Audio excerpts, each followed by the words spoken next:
All right. This is the He Said, She Said segment of The Aftermath. And this is Mick, the Doctor of Digital. I'm your host with the co-host, the legislative tiger, Kindra Reiber. How you doing today, Kindra? I'm freezing, Mick. Freezing. Yes, as most of our listeners know, you're in California, I'm in Ohio, and it's freezing today. Oh, So I'm my. all cozy. I got my heater underneath my desk. It's snowing outside. I think it's Ooh. going to be a bad winter. You'll have to tell me, what is snow exactly? Hey, Liquid sunshine. yes, I love the seasons, but winter, if it only lasts like a couple weeks over Christmas, I'm good. It can go away then. That is awesome. But yeah, we're probably about 72, I think we are now. I think we're in the 20s. In the So 20s. That's cool. yes, and with the wind chill, it's like super extra wake you up when you go outside. It'll wake you up in the morning, that's for sure, right? Yes, especially when I go to my 5 a.m. workouts. It's really wakes you up. So Well, let's see if we can warm things up a little bit here because we're going to talk about our last special guest, Dr. Finneran, and we got some comments and we'd like to give some feedback on what we thought about what she had said. So she answered questions, which was good too. So if you have questions for the Aftermath, please feel free to get hold of us, theaftermathhealing@gmail.com. Thought she was really interesting. One of the points I wanted to bring up, and depends on what you wanted to say too, it's the parental alienation syndrome, which she defined. And I thought one of the most interesting things about this, because I had mentioned this is really what happened to me in my situation, it comes down to the DSM and where they classify you psychologically. And I got a report. My attorney says to me, you're registered or analyzed as a juvenile delinquent. I laughed. She did not. They were serious. I'm like, how could I be a juvenile delinquent? But in any case, the parental alienation syndrome might be into the DSM, which is that psychological evaluation and how people are evaluated. yeah, so I'm actually glad you brought that up because I did not know what DSM stands for. Do you know what that is? Yeah, it's don't quote me, but it's something like diagnostic, and it has to do with psychological evaluation so that when a counselor or psychiatrist or psychologist examines you and then they classify you at certain things. So you're schizophrenic or what have you. And that was one of the categories that so far, the parental alienation syndrome is not in the DSM, but if it's not in there, then in other words, a counselor or a psychiatrist is not going to be able to say this is a real phenomenon because her point was it's not been recognized by the medical community as a syndrome, at least not yet. Yeah, and I think that's good for us to distinguish too is the syndrome is actually the medical terminology, but parental alienation can still happen. They just don't have the results from it, from the Mhm. mental abuse and what happens to a child that goes through it to diagnose it as a syndrome per se right now in the DSM. And if So it's go not ahead. in there, then it's not recognized. That's the problem. Right, and because it's not recognized, it's not helping us in court as parents. But I wanna go back to yours, and I Yeah. it's kind of funny. Um, I have fought for trying to get psychological evaluations done for years since mine started. We Okay. would get halfway done, and then something would happen, and, all of that. So I've been through some psychological testing, but I never had a diagnosis because we could never get to that point. Um, that's another conversation for another day, but yours was juvenile delinquent. And where's Yes, the juvenile? Because you weren't 16 I was not. and the delinquency, like what how do you know how that category is defined? I just Well, thought that was very odd for you. Well, that's why I'm saying, yeah, that was odd for me. I thought it was a joke. And I'm sitting across the desk from the attorney, and she said, no, the psychiatrist examined you, and that, according to the DSM, is where I would qualify. So, all right, I'm not a juvenile, obviously. It's got to be wrong, but I'm delinquent in some way. I think it was an arbitrary category that was just attributed to me in order to alienate me, it's come down to. But one of the next points I was going to make was see the custody process is broken. This is part of its brokenness. You have misdiagnoses, and therefore you're never going to arrive at the truth or anything accurate as a result of just making these categories. And I think it was just made up. That was the problem. Yes, and I don't know what cost was associated with yours. Every time I hear stories and people going to court, I wish I was in court because we paid $5,000 for a custody evaluation that involved a psychological assessment of the children, myself, and my ex. And but that was never taken to court, right? So that was a psychological evaluation and custody evaluation that I paid for out of pocket that never made it to court. So I'm very interested. Did the judge order yours? Mine was, I recommended it and the judge approved it. But was yours court ordered through the judge? And how much was it to cost and Yeah, involvement? I had the distinct pleasure of going through this twice. So, Oh my and I gosh. this was in the 90s, so it was pretty pricey. I had to pay for it twice. I believe it was 6,000, so each time. And what I had done as a strategy was to try to go through the second time because I wasn't happy with the first one, but it didn't matter. The second one was advised by my attorney, and the idea was, and this is exactly what was said. I said, "Well, how do you know it's going to be a positive evaluation?" Literally, what was stated to me was, I donated a large amount to the judge's last campaign, and if you say this publicly, I will deny it. And Mm. that was it. And yet it didn't help, but I thought I was going to have a win coming out of it. So that's why I paid for it twice. But yeah, I believe it was 6,000. I did it not once, but twice. And so I'm spending some time here in kind of going over our stories and sharing them because I think that's important, right? For our listeners to understand, even though you might get a psychological evaluation granted, it might not be in your favor at all. That is exactly what happened. The first one was chosen by the ex's attorney. And so I thought, well, okay, I got slammed because of that. And I'm obviously not a juvenile delinquent. I've got to do something about this. Then, of course, you have a little bit of hope and you think you're going to pay again. You get the better attorney, you think. And the second evaluation, it ended up being the second one. And if you look at the novel that I wrote about this, that was the picture that's on the cover because that came out of the second evaluation. And that psychiatrist said that I had too much influence on my child because she had drawn a picture about me holding her as a baby. And I'm thinking, well, if she had drawn a picture of her family with mom holding her, she's going to go to mom. If she did the wrong thing, in their opinion, in his opinion, it still works against me. It's a crazy system. The system is broken. And I think that may be what's helpful for people to hear because I agree with your point. You should know a little bit about our story and why we're doing this in the first place. That this is why. Yes. And so that takes us back to the start of our podcast here and talking about the syndrome not being listed in the DSM. So, because it's not actually a syndrome, these psychological evaluations are really pointless, whether you get through it like you did or you don't get through it on my end. And we wasted all that money and we never, got the results or took it to court to be able to use it. So just be aware you're not alone and don't think that you have the answer if you get granted a psychological evaluation, whether it is, court ordered. Mine was a request from the judge and they told us who we were going to use as the evaluator. And then yours is obviously your ex chose one and then you chose one and it didn't benefit us, either of us. It doesn't help.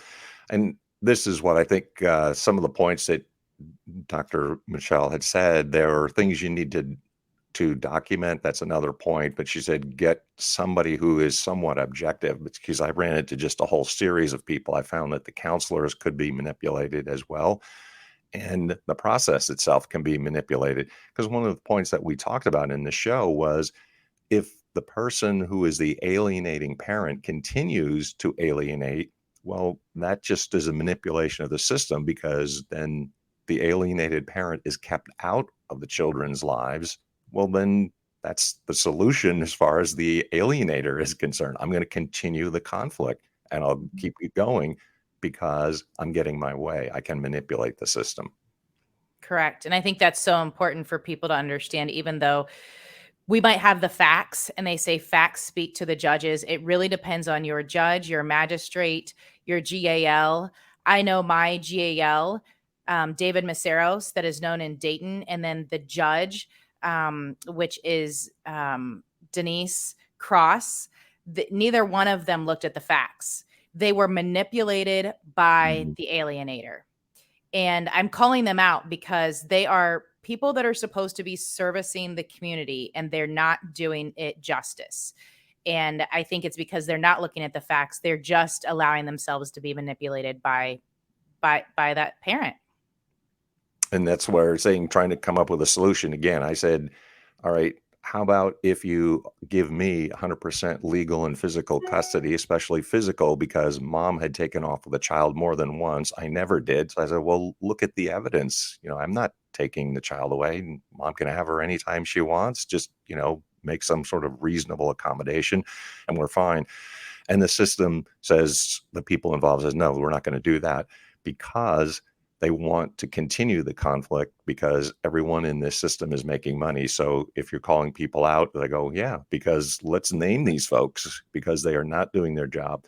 There are people that are in this situation that go to multiple attorneys, multiple judges, multiple masters, multiple counselors, and still there's no resolution because the system does not want a solution. It wants a continuing conflict in order for everyone in what I'm calling the custody industry. They're making money. It's money. Yep. And directly to my point in my case right now, right? They're pausing the case for a year so everybody can make money for a year. Then we will reevaluate after a year and again have another year of probably money. So at that point, you have to make a decision on if it's actually worth it or not. So, but yes, everybody in the custody industry is just making money. And this is, in the meantime, means that whatever your children are experiencing, they're losing the contact that they have. And everybody knows, everybody will tell you the same thing. If you have a child, it said before you know it, you blink, they're 18. So Mhm. whatever is a part of their upbringing in their childhood, you're missing out on that. And they are missing out on it because they're deliberately keeping a parent out of the child's life. And that child doesn't have the benefit of the two parents, which we've had a show on that. The research is crystal clear. You have to have access to both parents, and they benefit from access to both parents. Yes, correct. Completely agree. And I think bringing us to that point, though, I if you don't have access, you're not helping the children, right? And at the meantime, they're also not getting the help they need because they are alienated. And I thought one good point that Dr. Michelle brought up, I kept a journal for years of everything that happened. However, what I didn't do, so if people, our listeners are getting ready to go to court, one of the things you can do, and even before court, right? This journal started when the very beginning of my case. That's one advice a friend gave me, and I thought it was great, is to keep a journal. You never know what would happen.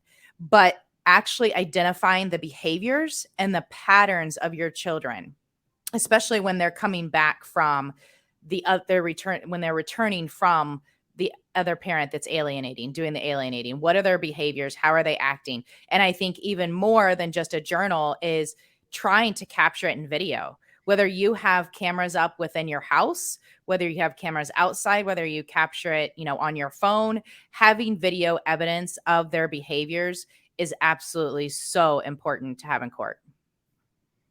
It's having the documentation is really critical. If you can get an objective person, a third party person, or on camera too, that you can hear and understand, because at the time when they weren't all that common to have outside cameras that were coming about.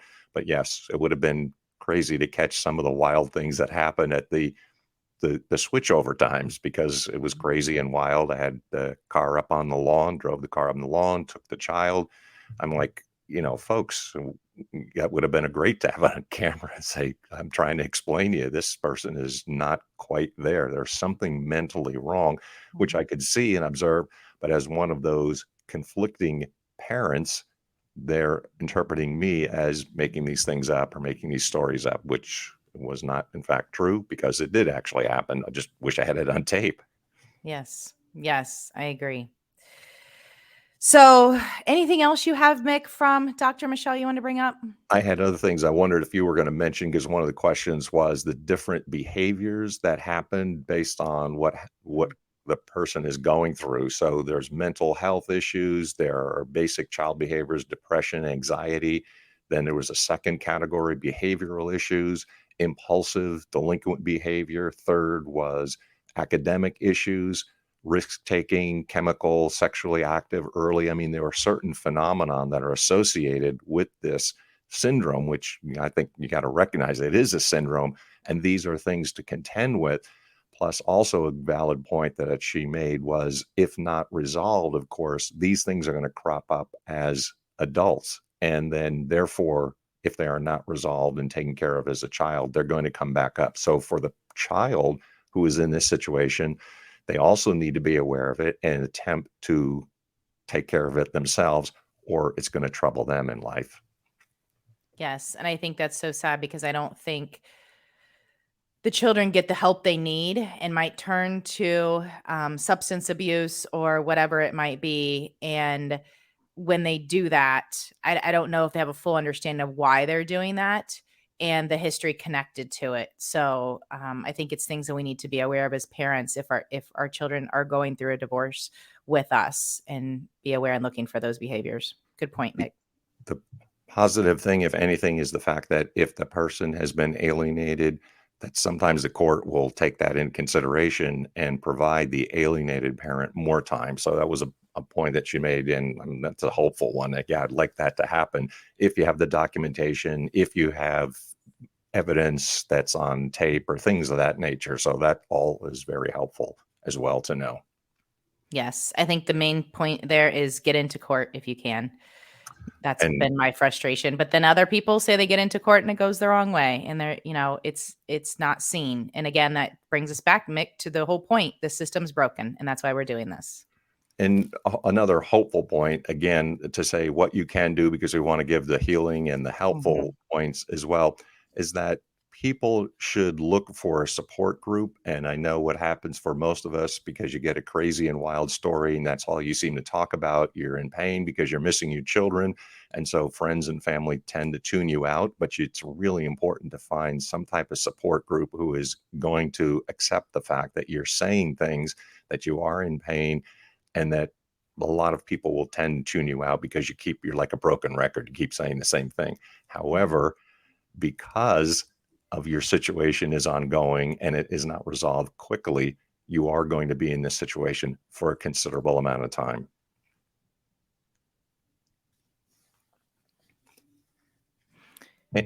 Yep. Do you have another point?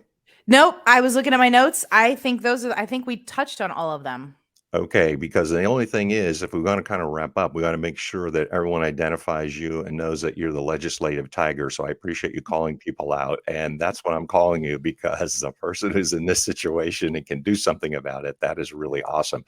So if people are listening, hopefully you're enjoying the episodes that we're presenting. Make sure that you're liking, subscribing, sharing, positively reviewing the Aftermath, and we'll have more experts and more commentary. And anything else that you want to add before we end today, Kindra? I think that's great. I think just know you're not alone. Absolutely. So if you do have questions and have comments and reactions to the show, we'd love that as well. And that is at theaftermathhealing@gmail.com.